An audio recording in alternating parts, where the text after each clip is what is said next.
Coming up on Philosophy Talk. Our enemies act without conscience. We must not. What happens when a democracy stoops to using torture as an instrument of war? Torture's failure to serve its intended purpose isn't the main reason to oppose its use. It's about who we were, who we are, and who we aspire to be. Does torture even have a place in a democracy? Oh, I'm not talking about the actual country. I'm talking about the idea of America. The idea of America would never torture. Isn't torture for tyrants and terrorists? When someone or some group is trying to destroy you and your way of life, you need to do whatever it takes to stop them. What's wrong with a little torture between sworn enemies? Yeah, Washington tortured the British so hard, they're still talking funny. Our guest is Darius Rejali, author of Torture and Democracy. When democracies torture. This government does not torture people. Coming up on Philosophy Talk.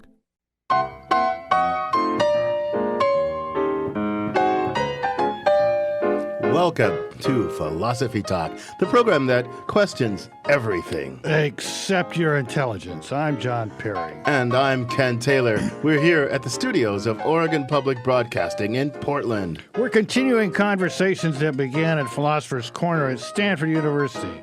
That's where Ken teaches philosophy, and I taught philosophy for 40 years. And today we're thinking about what happens when democracies torture. Well, Ken, philosophical discussions about torture tend to focus on two things. First, is torture, any particular case of torture, ever morally justified? And if so, if you can find such a case, should these exceptions somehow be reflected in the law? Yeah, John, philosophers like to focus on extreme cases, torture the terrorist, or let the bomb go off and injure hundreds, maybe thousands of innocents. Sam Harris, in his essay In Defense of Torture, called these ticking bomb cases. So imagine the bomber sitting in your custody, gloating about the imminent explosion and magnitude of human suffering it will cause. Harris thinks that by subjecting this unpleasant fellow to torture, that may just be justifiable if it can prevent the bomb going off. Yeah, there's lots of writing about this. Lots of people talk about it. We talked about it with Alan Dershowitz a while ago. Remember that? He argued that there are justifiable cases of torture. He even suggested that the law should encode these extreme circumstances. But, I got to tell you, to my mind, the whole discussion along this line really misses a more important and more pressing issue. Right. And that would be? Well, just think about how this whole ticking time bomb thing goes. It presupposes already that torture is basically an unjustifiable evil to be avoided at all cost. And then it's the interesting philosophical question supposed to be whether we can find exceptional circumstances in which maybe it's morally okay. So you're saying that presupposition, the evil of torture, that isn't widely accepted? Well, it depends on what you mean by widely accepted. If you judge widely accepted by what people do and take that to be a guide to what they believe, well, then no, torture is not forbidden. It's widespread. It's an everyday practice, in fact. Well, you mean in tyrannies, in Nazi Germany, or maybe in even present-day Russia, or maybe Syria, places like that. Oh, John, that's kind of wishful thinking. That's not what I mean. I mean in democracies. I mean right here in the good old U.S. of A. or Japan or India or France or Israel. And I'm not just talking about the distant past. I'm talking about now, today. I'm not just talking in distant, faraway places like Abu Ghraib or Guantanamo. I'm talking about prisons, police stations, places throughout this land, particularly in neighborhoods where high-priced lawyers are, not likely to show their fannies. Well, surely torture is more common in tyrannies than in democracies, isn't it? You might think that, but I don't think there's any evidence to support that at all. What is true is that democracies favor types of torture that are easier to hide and harder to prove. They try and do it more in secret. They don't want to leave any bad marks. Well, I suppose we're better at coming up with euphemisms, too, like enhanced interrogation techniques. Now you're getting what I'm talking about, John. That's exactly right. Well, that's pretty awful, Ken. Let's assume your facts are right. So where does philosophy come in? Are you going to defend the use of torture by democracies, and then I get to say what's wrong with it? No such luck, John. I'm not going to give you that kind of false hope that you might actually finally win an argument with me. That's not going to happen. I think what we need to do is to try to articulate why democracies, especially liberal democracies, ought not to torture. And when I'm talking about liberal democracies, I'm not talking about liberal as opposed to conservative. I mean a system that's largely democratic and also is based on people having basic rights and basic dignity.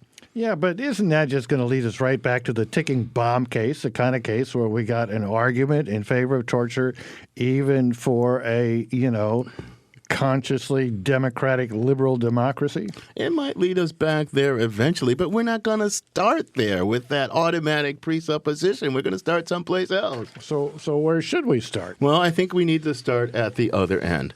Let's think about it. What is torture? It's one among all kinds of coercive inducements that the state has. I mean, people are offered plea bargains. We let them stew in jail, hoping to break them down, break their will. We offer would-be informants monetary inducements. We do all kinds of things to coercively induce people. Yeah. But torture, intrinsically, it's so much worse. Yeah, okay. That's an intuition, but we're philosophers. We want to get beneath that intuition. We want to understand what it is that makes torture worse than any other coercive inducements. And only when we understand that, we'll be in a position to consider like the legitimacy of torture in the ticking time bomb case or stuff like that. That's what I think. Okay, Ken, you're pretty persuasive. So where are we going to start? Well, I think one place we should start is not with the odds, but let's start with the facts. We know that the U.S. has tortured prisoners of war. And so we sent our roving philosophical reporter, Shuka Kalantari, out to find out what torture looks like in the land of the free and the home of the brave. She files this report. In November 2001, a man was seized from his parents' house in Mauritania, a country in North Africa. He was sent to a prison in Jordan for 8 months and then shipped off to the Guantanamo Bay detention camp. His name is Mohamedou Ould Slahi. He's never been charged with a crime, and he's still in Guantanamo today. Mohamedou was born to a very poor family, but he was a very smart kid. Excellent grades, spoke 5 different languages, and won a scholarship to study electrical engineering in Germany. Then in the early 1990s, Mohamedou joined Al-Qaeda. Like many young men, he had gone to Afghanistan as a student to join the fight against the communist government of Afghanistan. That's Larry Seams. He's the editor of Guantanamo Dreams, a memoir about Mohamedou's life in prison. But as he's said repeatedly, he broke all ties after the communist government collapsed and the various Mujahideen factions started shooting each other. Mohamedou essentially said, "I'm out." But it was too late. He'd been in Al-Qaeda. Mohamedou was captured a few years later. Here's an excerpt from his memoir, read by actor Stephen Fry. The 2 guys grabbed me roughly, and since I couldn't walk on my own, they dragged me on the tips of my toes to the boat. Move! I can't move! They gave this order, knowing that I was too hurt to be able to move. After all, I was bleeding from my mouth, my ankles, my wrists, and maybe my nose. I couldn't tell for sure. Nancy Hollander is Mohamedou's lawyer. She says Mohamedou was clearly tortured. There's just no other way to describe what they did. While he was on the boat, he's blindfolded, and they would just hit him randomly. And there's nothing more terrorizing than not knowing, as he puts it, when the next smash is going to come, because you can't anticipate it. This same method was used by the Nazis during World War II. U.S. interrogators also had something called the frequent flyer program. They would keep people awake, so he was interrogated sometimes 24 hours a day with rotating shifts and never allowed to sleep. And this went on for 70 days on 2 different occasions. It doesn't take long for lack of sleep to make you pretty crazy. After beatings, they would stick ice cubes into Mohamedou's clothes. Every once in a while, one of the guards smashed me, most of the time in the face. The ice served both for the pain and for wiping out the bruises I had from that afternoon. Everything seemed to be perfectly prepared. There is nothing more terrorizing than making somebody expect to smash every single heartbeat. In 2010, a federal judge ordered Mohamedou's release from Guantanamo prison, but the U.S. government is fighting the order. It sickens me that this country that has a good, solid criminal justice system just isn't using that system, and that the Obama administration, which we counted on to get us out of this horrible quagmire, has not done it. We now know how we got into all of this, but we don't seem to have a clue in this country how to get out of it. And so it just continues. In his memoir, Mohamedou writes, "Has the American democracy passed the test it was subjected to after the 2001 terrorist attacks? What do the American people think? I would like to believe that the majority of Americans want to see justice done. But Mohamedou is still waiting for his justice from inside Guantanamo's prison walls." For Philosophy Talk, I'm Shuka Kalantari. Thanks, Shuka. A sobering philosophical report. I'm John Perry. With me is my fellow Stanford philosopher, Ken Taylor. And today we're thinking about when democracies torture. We're joined now by Darius Rejali. He's a professor of political science at Reed College. He's a prolific author. He's got a fascinating book called Torture and Democracy. Darius, welcome to Philosophy Talk. Thank you for having me. Darius, you are from Iran. You're a young kid, but you're old enough to have lived under the Shah and then under the regime after the revolution. The Shah was famous, among other things, for his torture. Is that what sparked your interest in this as an academic topic? Well, it certainly gave me an eye for dark humor and dark things, that's for sure. I grew up in a world where torture was routine and accepted, and everybody knew it. Wow. In a nutshell, after all your study, why shouldn't democracies in particular, use torture? In a nutshell, I think it's an abuse of political power. I mean, we have a compact. Let me put it to you this way. In my view, human rights, if they mean anything, if they're not nonsense on stilts, are rights that we can hold against a particular kind of entity called the state. And when the state uses violence against us, it does so using the power that we have entrusted it to do. And it's, in my view, an abuse. Now, of course, the Romans held the other view, that it was totally fine. But there are democracies who've often argued that they should torture. I mean, the Roman Republic, so for let me example. ask about democracy versus, because your book, Democracy and Torture, I mean, is it worse? So any human being you might think is entitled to dignity and basic rights. Is it worse for a democracy to torture than it is for a tyranny to torture? I think so, because a democracy claims at its heart that it's a community of recognition, that we're recognizing each other as having some kind of inherent dignity. And for that reason, one of the things that we define as characteristic of a democracy is that our punishments are humane. Humanity in punishment is a certain core notion that characterizes democratic life. Slaves might get tortured, even in ancient Greece, but the punishments that were appropriate for people of dignity have always been different. So if I were a tyrant, could I get off the hook by saying, look, I never promised you any dignity, dude? That's true. You know? And the Shah of Iran never promised anyone any dignity either. However, the Shah of Iran has a great interest in keeping a predictable and orderly government. And the question in his case is whether that's going to lead him to a stable government or to a revolution. We all know what the answer there was. So you've kind of given us two answers. Consistent. First answer is, a legitimate state, there's a compact, a social contract. And that gives the government certain powers to use violence when it's needed for the reasons that were contracted. And torture just doesn't fit into that. That's right. But even if you're a tyrant and you didn't sign any contract, it's still pretty stupid to torture. Yeah, stupid is a good word. You're listening to Philosophy Talk. Today, we're thinking about torture and democracy with Darius Rejali from Reed College. Is torture that different from other forms of coercion? When other lives depend on it, aren't we obliged to coerce the truth out of the rascal we've got in our custody? Tyranny, democracy, and the temptation to torture when Philosophy Talk continues.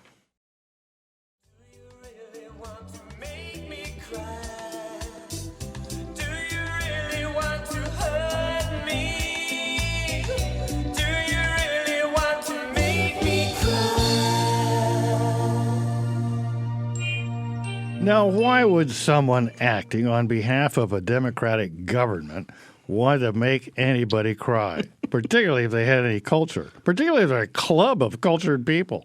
I don't know. I'm John Perry. This is Philosophy Talk, the program that questions everything. Except your intelligence. I'm Ken Taylor, and we're thinking about what happens when democracies torture.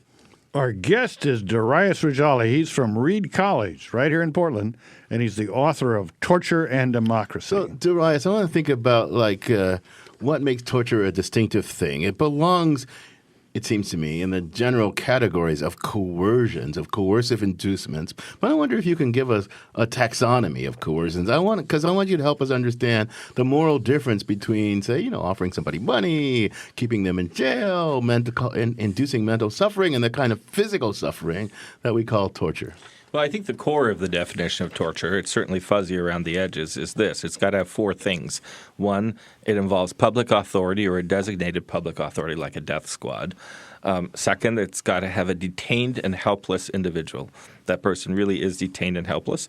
The third, I would argue its core is physical injury, although we could talk about psychological. There's a space in that in the UN definition.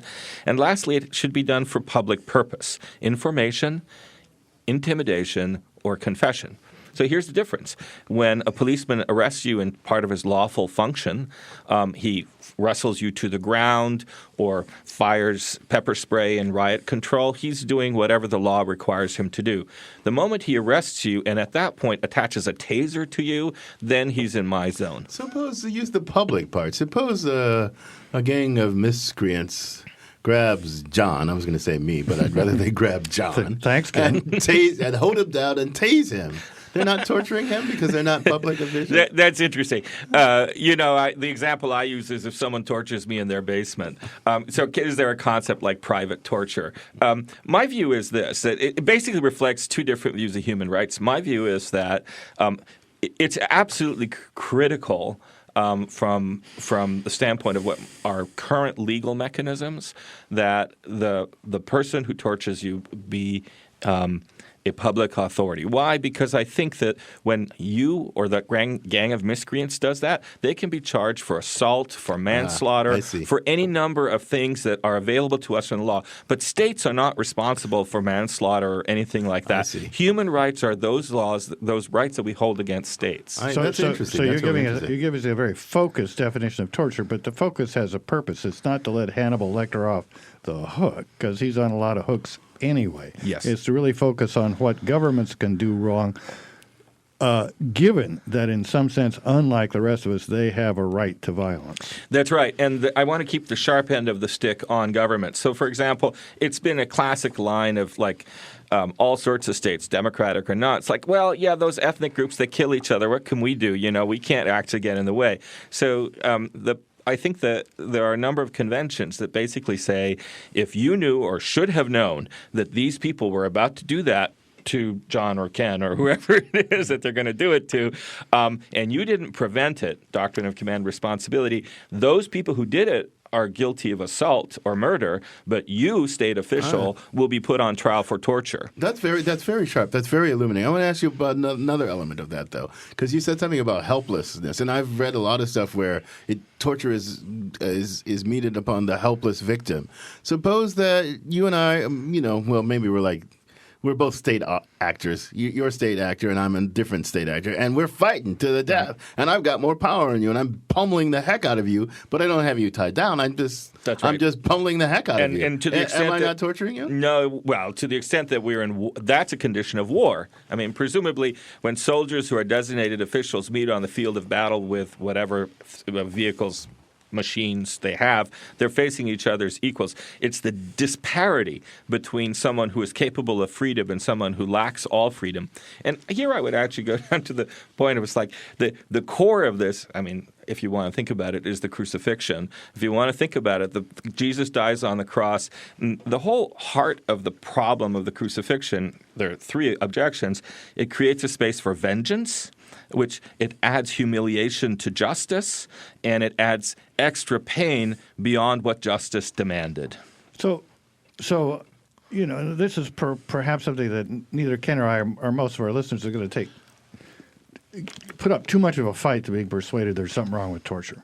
But one thing that's often remarked is that torture, in addition to these problems, is ineffective. And John McCain, I think, with considerable justice, says, let's not focus on that. Let's focus on the intrinsic wrongness of torture. But let's do focus on this at least for a second. Mm-hmm. Is it ineffective or is it effective? Well, I think that there are a number of small cases in which torture has been effective, but I will tell you what their characteristics all are. They happen in domestic, often non-emergency peacetime situations, exactly when you don't need them. And there's a lot of really good reasons why they work under those conditions. In the fog of war, the error rate for torture is enormous. And at that point, if torture works, in the best case scenarios, we're talking about arresting minimally between 8,000 to 10,000 people. And in that context, you're going to get 20 to 78 mistakes for every one accurate hit. So the question is, what's an acceptable error rate? Can you point to any disasters where democracy is tortured and been led astray? Oh, let's see. I'll take one. His name was Yusuf Sheikh al-Libi. He was arrested in Afghanistan. He was tortured somewhere, and he identified that under torture, he confessed to making a link between al-Qaeda and Saddam Hussein trying to create weapons of mass destruction.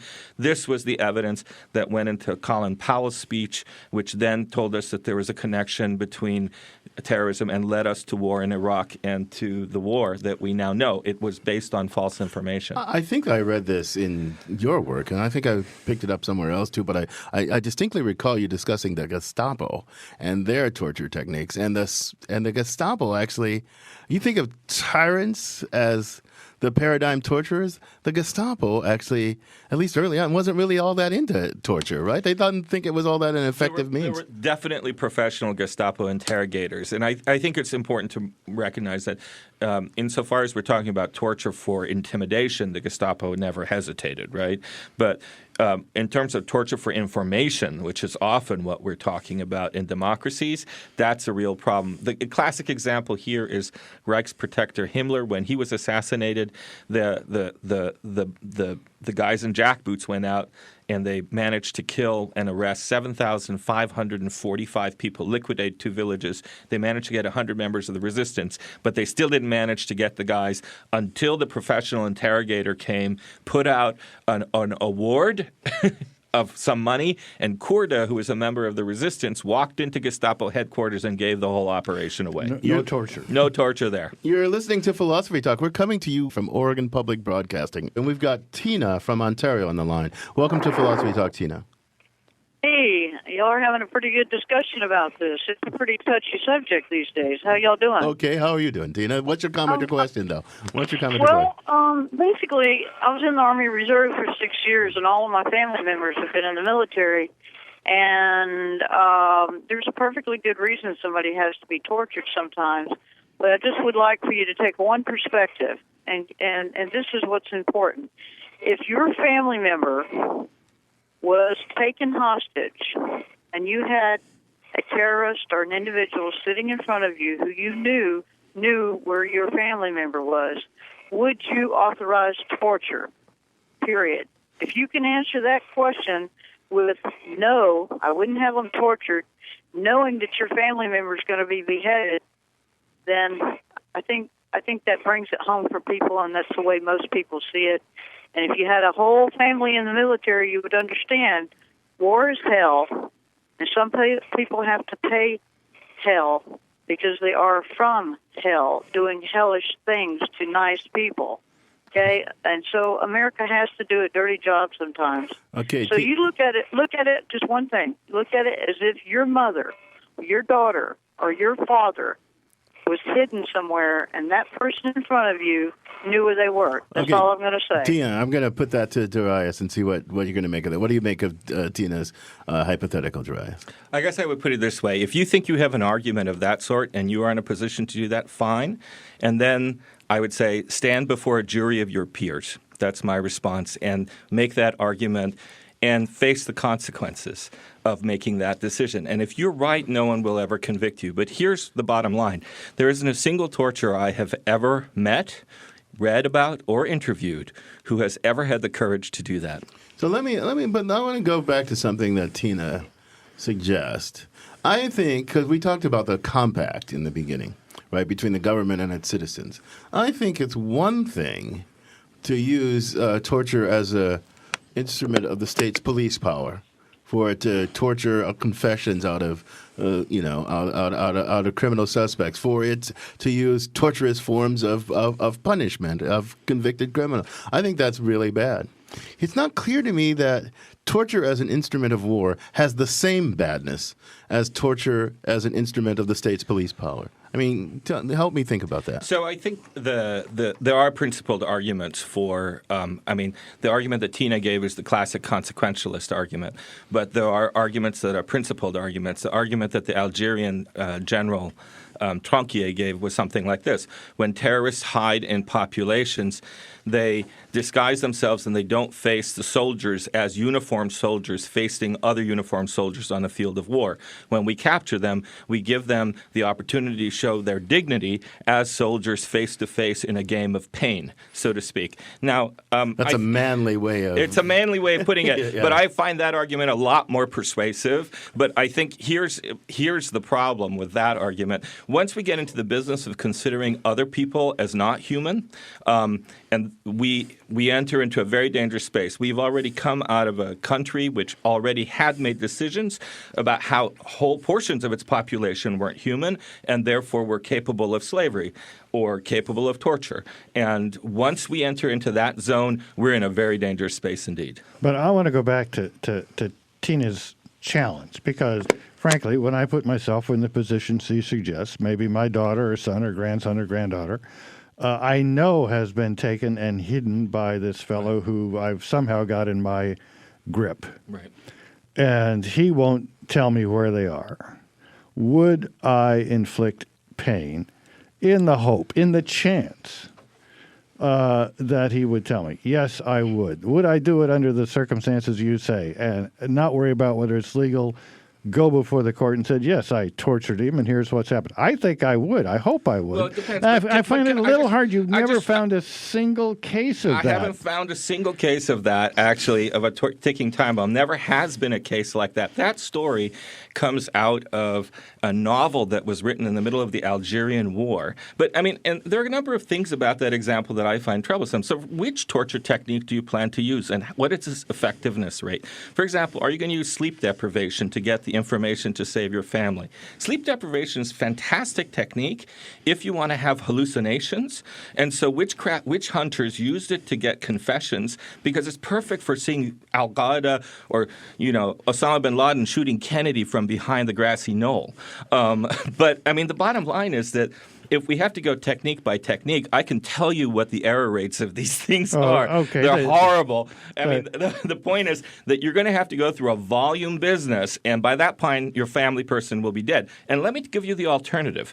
The alternative is public cooperation and identification of the enemy through human capital, and that, let me tell you, is really fast. Well, what I would do is bend their fingers back. I mean, I haven't used that in a long time since I was a teenager, but it worked pretty well when somebody had hidden my watch or something like that. So you really think you're going to get information by I mean, I really think Tina has a point that in a certain circumstance you would torture, and you have a point that, well, if it's justified, it doesn't need to be made legal. The jury will let you off. I'm just a little surprised you've never found a real instance of that. There's a email from David. He's got a couple of emails, but there's one that's in direct disagreement with Tina. Because he's a veteran, too. He says, I'm a veteran with a military family, and I have to strongly disagree with Tina's point. If our value as a society is that torture is wrong, then it's always wrong, or our values mean nothing. So he's a military man standing up for consistency. So it's not quite right that all the military people... No, actually, the polls, can I be specific? Yeah. The polls of the military on the ticking time bomb situation are this. MHAT did 3 polls on the U.S. military during the height of the Iraq War. Mm-hmm. It looked at regular reserves and it looked at Marines.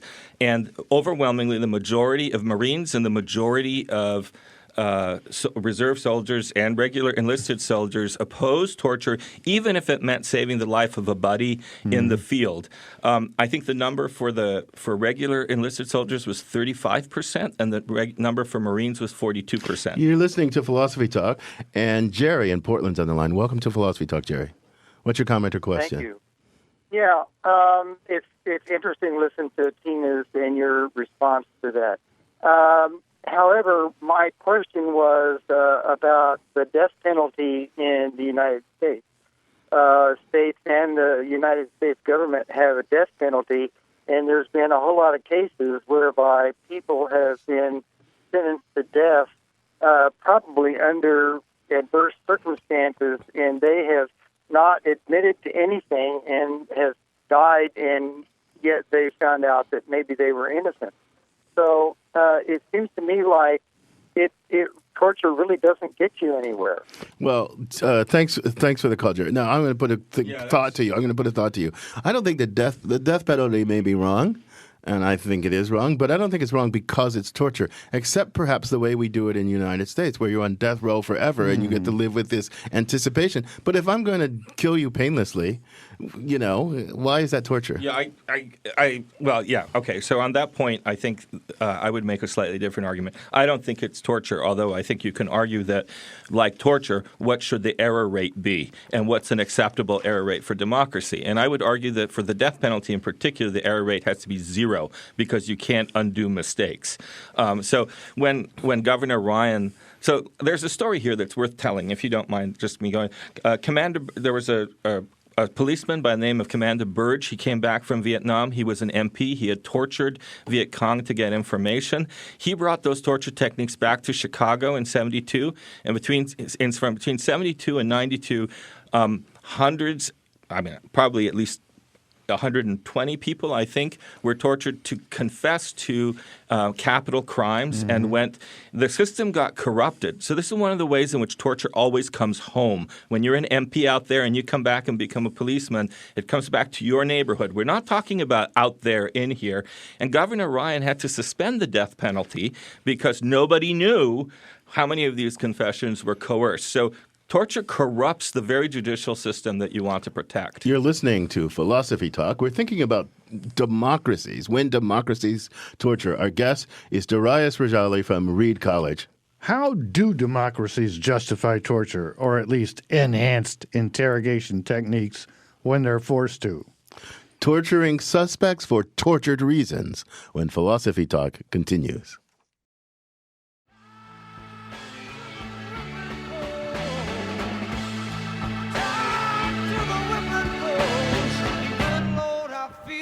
I'm dying. We may have done away with a whipping post, but nowadays democracies engage in more subtle forms of torture.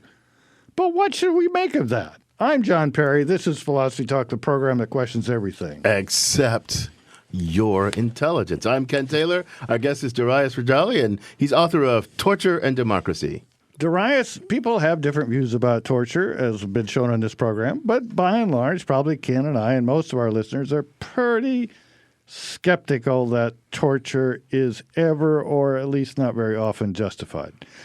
And you certainly seem to be. So I want to ask you, as an academic, a person who's studied this, who's read a lot and written a lot, what's the best, the most persuasive defense for the limited use of torture by a liberal democracy like ours, and what's your response to it?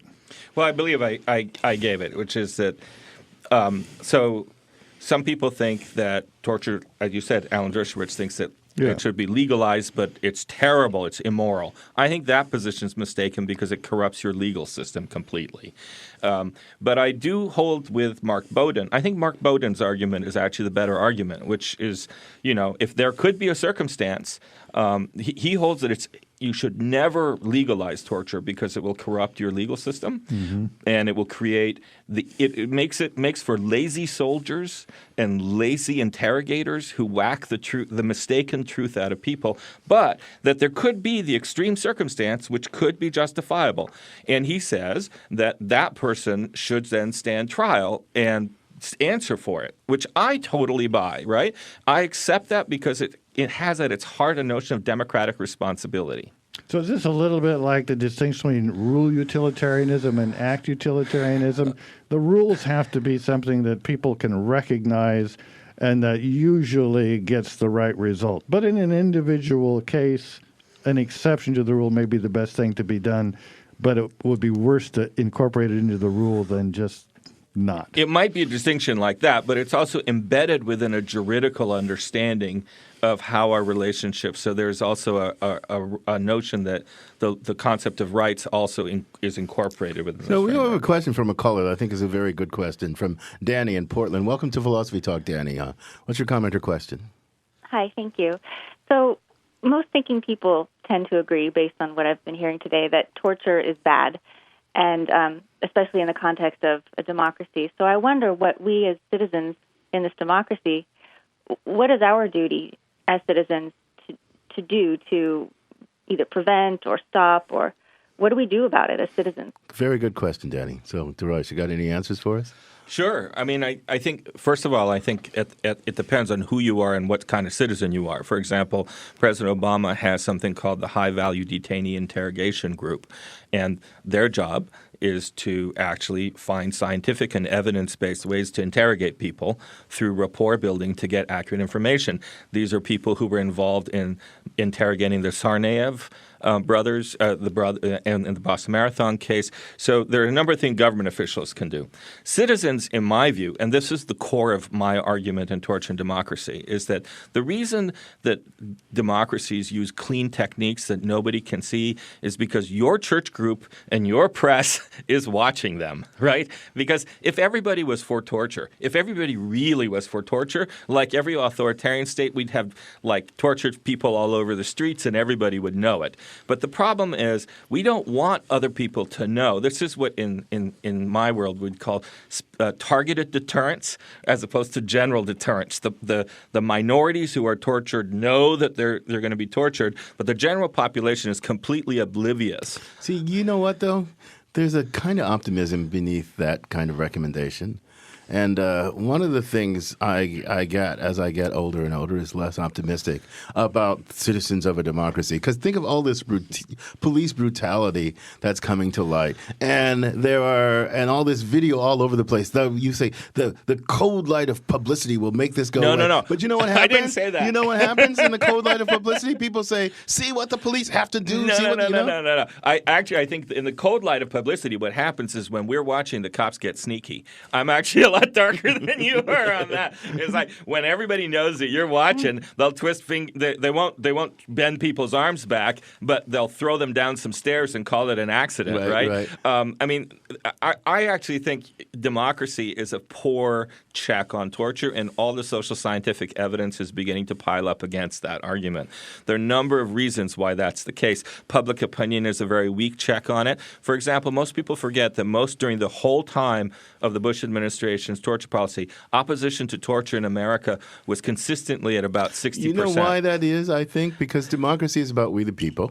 That's true. But we the people, there is the other out there. Yeah. Either that part of our citizenry that we don't want to own as equal to us, or the enemy that we don't want to own. So democracy is just like we're still human beings. Well, we still divide ourselves. I actually think there's something else going on here, which is the bystander effect, which is that whenever you see someone in danger, you look to other people to see if there's a problem. And if everybody else is acting like there's no problem, everybody walks past a dying man on the sidewalk, right? This is called pluralistic ignorance. And what we find in our research is that this is kind of what happens. If everybody thinks that everybody else is for torture and doesn't realize that the majority really is against torture, then everybody just walks by it, right? But I think leaving aside the problem of pluralistic, there are I think the key, the core of this is, if we're going to talk about this, is training that's targeted towards interrogators and police officers. In Europe, for example, they use a technique called the peace method, which is a pretty clear interrogation method. And if you all remember that guy in Norway who killed all those young people, he claimed that there were two other tactical squad teams about to go out and kill people. I actually know the policeman who actually interrogated that guy within 5 or 6 hours after they arrested him. I've seen the video of it. It's amazing. And the peace method actually reduces the level of false confessions and gets you accurate information. So our cops don't want to do it. And I've asked, why don't we do it? And they say, oh, you don't understand. Our criminals, they're tougher than the criminals in Europe. Right. I want to ask you, I want to say something that sounds perverse, though. I know it does, but I just want your response to it. You mentioned this in passing about the Gestapo. They weren't so much into torture as a way of extracting information, but humiliation and degradation they were. I mean, so torture as a way of dehumanizing the person you want to dehumanize is a pretty effective thing. Yeah, no one objects. I mean, it's kind of interesting, but torture's intimidation is obviously works. I mean, death squads work. Let's face it. I mean, that's but no one's arguing for that. Torture to produce confessions, false confessions, is kind of interesting. The statistics from Ancien Regime France, where we had a routinized legal confession in which they broke your shins and put in boiling water and did a certain kind of what we would call waterboarding. You know what percentage of people confessed under those circumstances? At most, depending on the county, 13%. Oh, really? It's kind of amazing. They couldn't even get words out of these people back, and this is like 300 years ago. We got a caller who wants to weigh in just this point. It's with a great name, I must add. Kenneth in Portland. Welcome to Philosophy Talk, Kenneth. Hello there. What's your comment or question? I remember an interview. I remember an interview that Jesse Ventura gave where he said, "I'm ex-military and torture's no good, and I'll tell you why. You give me torture, and in 5 minutes I can have you confessing to JFK's murder, even if you weren't even born at the time. Because someone being tortured will tell you anything you want to hear, but there's no guarantee any of it's the truth, and if you can't know that, none of it's any good." Yeah, thanks. The whole reason for torture is got to make the torturer feel good. Period. I think this is a critical point that Jesse makes, and thank you, Kenneth, as well. I mean, look, in the fog of war, when you're dealing with a counterinsurgency situation, you don't know whether you have the guy who put your family in that position or not. You're arresting in volume, right? So the problem is that the person who actually is the guilty person, he is not going to lie any more or less than the person, whether he's tortured or not. But an innocent person who has absolutely no information, and you're going to have them in spades in that context, is going to give you a lot of wasted information, and you're going to lose a lot of time. So I think the issue is not so much I mean, a lot of people say this. People will say anything. The nonsense that a guilty person says is no less or more than, but the nonsense that innocent people say is hugely misleading and an incredible waste of time. Did the Ancien regime keep track of the 13% who talked? What percent gave useful information? No, because they were actually interested in confessions, and so the confession that allowed them to burn them or whatever the appropriate thing.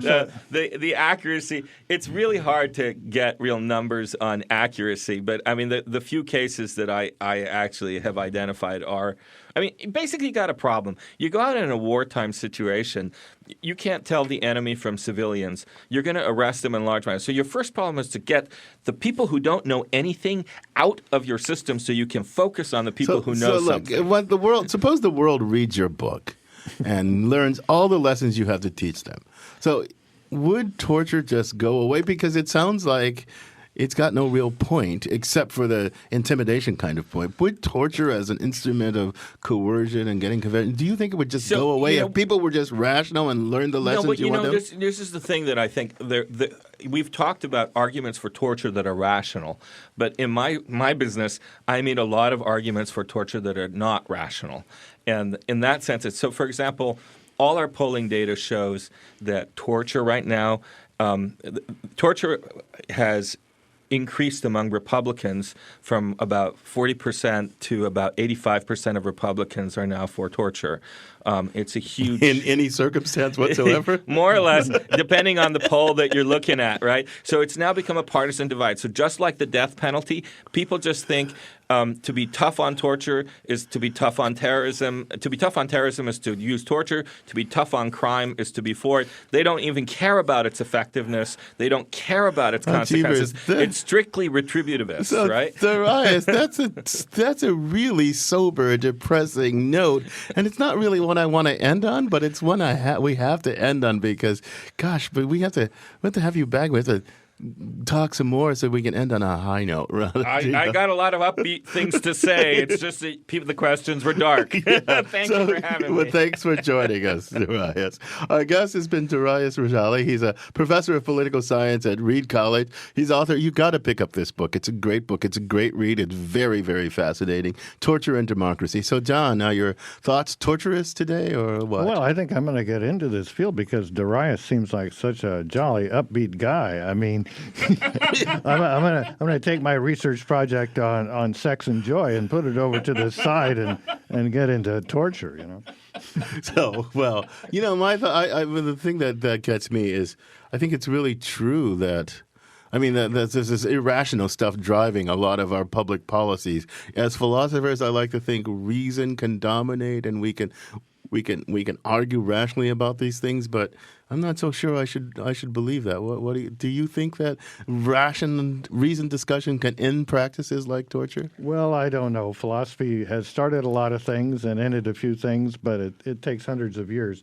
I hope maybe we can have Darius on at some future time and talk about this idea that of psychological torture. And he doesn't want to call it torture, but I wonder what he thinks about it and what other name he has for it. But that'll have to wait for another time. Yeah, no, psychological torture is a really interesting phenomenon. I don't know why I would want to include it. I mean, mental anguish is as serious anguish as any anguish. But, there's lots and lots to think about here.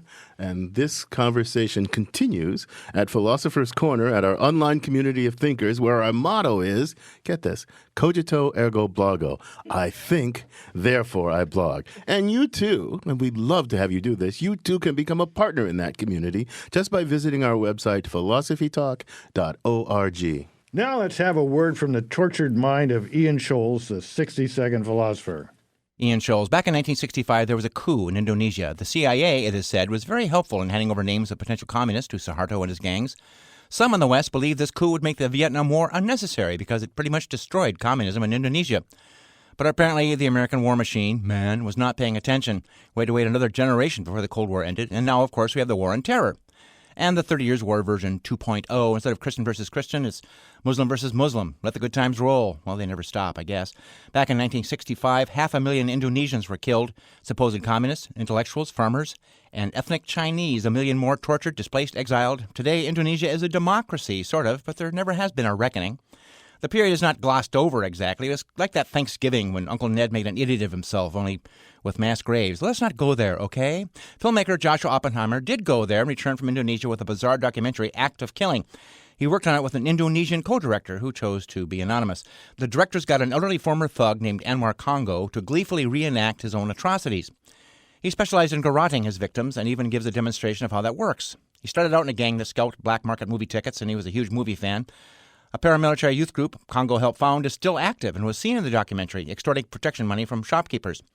So the documentary is a weird mix of talking heads with nods to westerns, musicals, comedies, and gangster movies. At one point, Congo dyes his hair black and acts as one of his own victims. And then he has some kind of epiphany. He tells the director he thinks he finally understands what his victims felt like. The director gently points out, no, he doesn't, because his victims are all dead. The end shows Mr. Congo dry heaving on a rooftop, the location of many of his executions. Many said this showed him finally coming to terms with what he'd done. Well, I don't know. Could be he was just movie acting. The director said his idea for this movie was to explore the concept of impunity. There's certainly no punishment for Anwar Congo, unless you consider the documentary itself a punishment. Various websites have left comments on the movie and the Indonesian legacy of death and torture. Says one, as long as they're eliminating communists, I could care less. Then there was, what do you expect from the country with the most Muslims? The inevitable, Obama was educated in Indonesia, so this makes complete sense. And ultimately, blood be on Hollywood. See the nuance? If it hadn't been for action movies, none of this would have happened. And that's what we do with torture in a modern democracy. I gotta go.